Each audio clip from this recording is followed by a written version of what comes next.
Okay, yung next naman natin yung multiplication. So, i-multiply natin yung dalawang variable. So, for example, x plus y.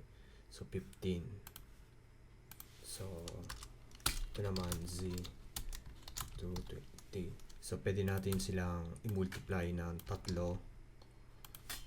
Tatlo naman i-multiply natin. So, parang ano na, algebra, diba? So, pinag-aralan natin sa school, x plus y times natin.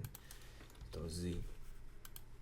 So, 100. So, tatlo times y. 300.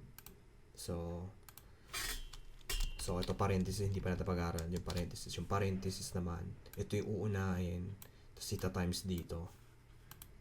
300, diba?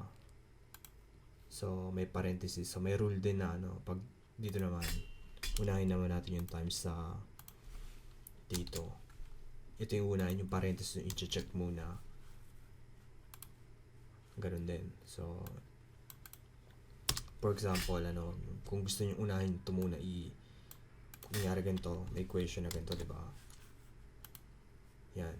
Ita times muna, tapos ipa-plus.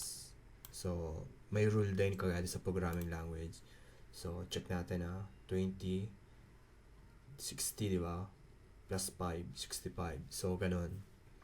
Itong parenthesis, may din, may meaning to sa programming, pati sa math, diba? Yung parenthesis may meaning. So, comment natin yung math. Sa math, yung parenthesis, first to evaluate. So, first,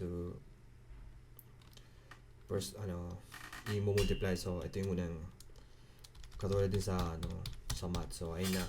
So, tandaan nyo to kung gagawa ka ng calculator, ito yung importante kung ano yung uunahin ano yung ika-calculate yung unahin. So, depende. So, ayun yun. Wala tayo sa next tutorial.